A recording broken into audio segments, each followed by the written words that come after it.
Everyone knows that Avengers Doomsday is coming out soon. I mean, we're all hyped about it. So it gave me a nudge to go and watch all the MCU films. Yeah, you heard me right. All of them, just to get a grasp of what is going to happen before the big day comes. And yeah, Marvel, it's in a point of resurrection. And the new Daredevil series was great. Punisher One Last Kill, awesome, amazing. Talking about watching all the MCU movies, I meant every single one of them. Even the Spider-Man universe, it's just included. Peter Parker is in the universe, and what happened in Spider-Man No Way Home. So we're gonna first start with the first Spider-Man ever, Sam Raimi's Spider-Man. So I'm gonna talk about the trilogy and basically just rant about it. So here we go.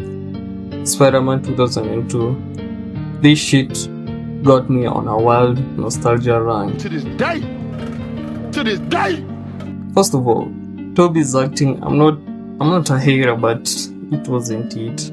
I mean, it was his first time, but I was in school of drama and shit, and my tutor, my mentor was saying, if someone smiles, it means he or she is nervous, and you have to kill that.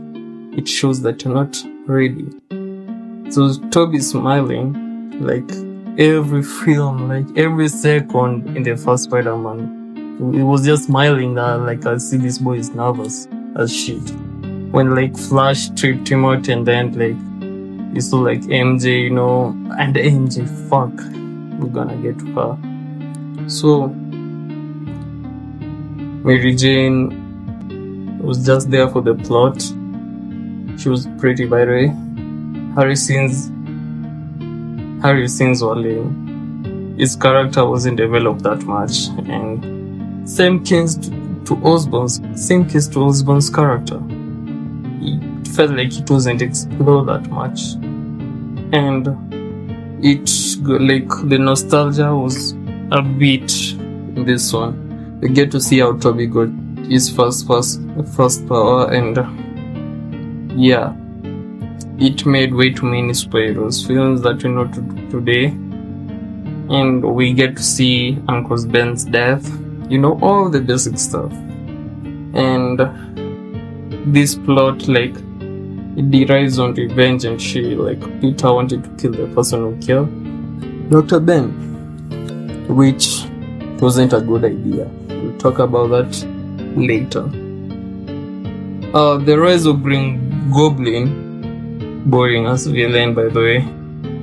It wasn't that emotional. I mean, the memes that Green Goblin, not even Green Goblin, Osborn. The first meme I saw it just shows us the origins of memes. Whatever, don't mind how I speak, it's my first time.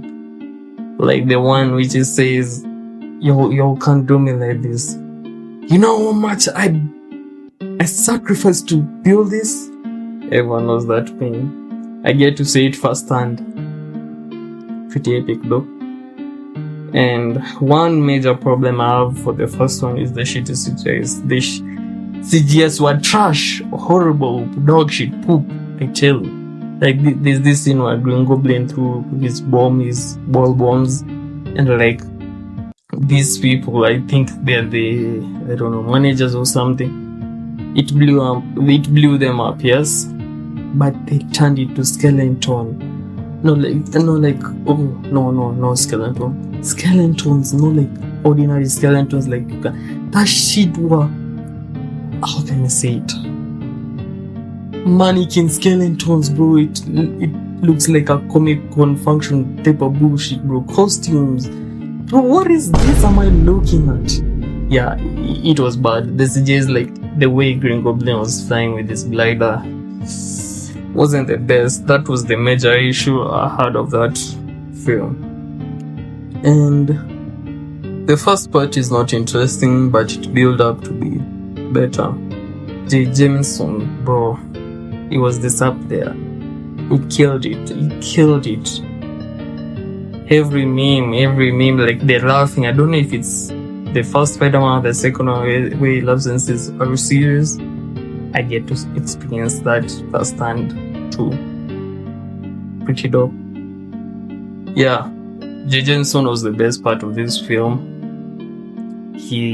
When this guy appears on screen, it makes me laugh.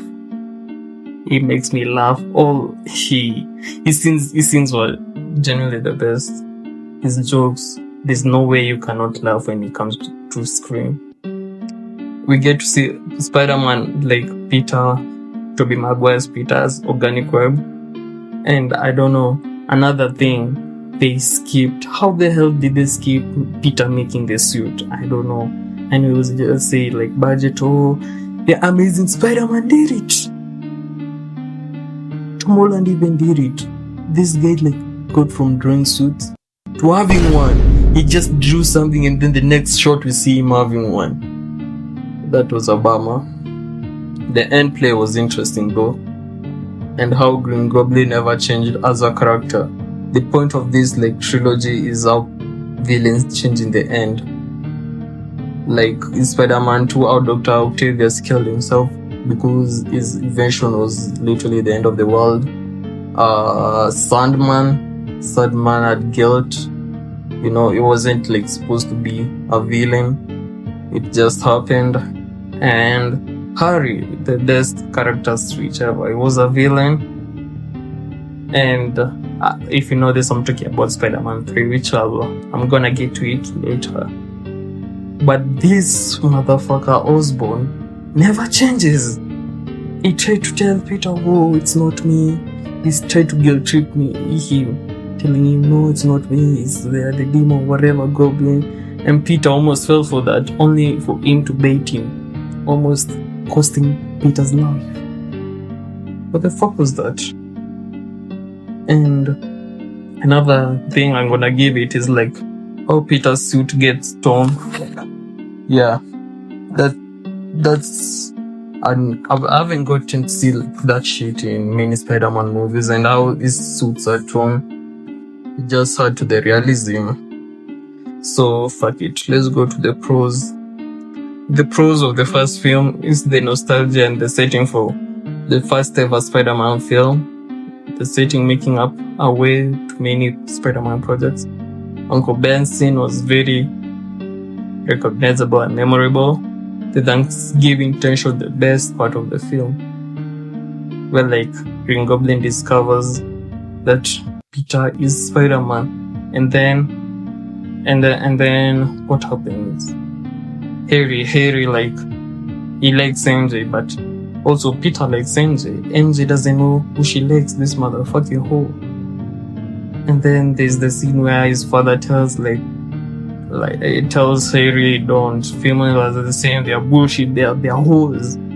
When MJ had that, causing all this tension, making Harry to leave, making his father to leave, making MJ to leave. And it was Peter's birthday.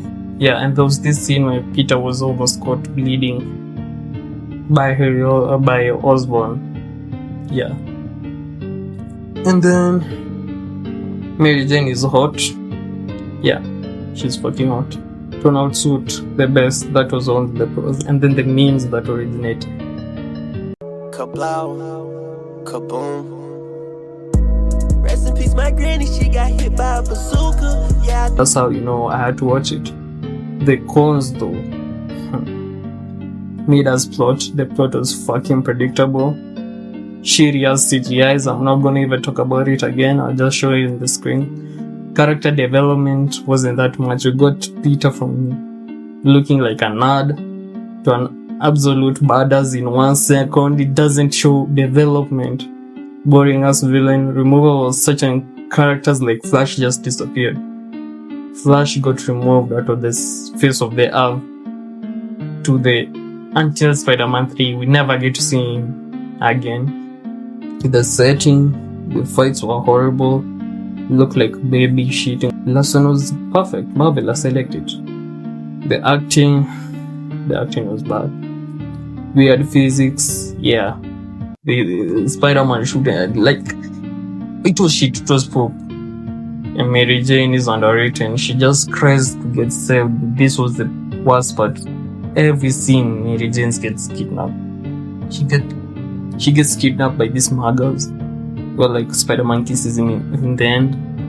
What?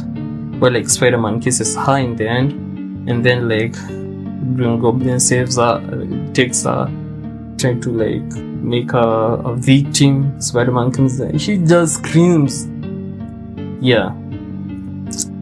Overall, Spider-Man 1 was just filled with nostalgia. I had to edit out the recording because I recorded this at the middle of the night, and so yeah, what I wanted to say, overall it was a fair movie, a decent movie in 2002, basically one of its kind, and I'm pretty happy I watched it. And yeah, so that's the end of the video.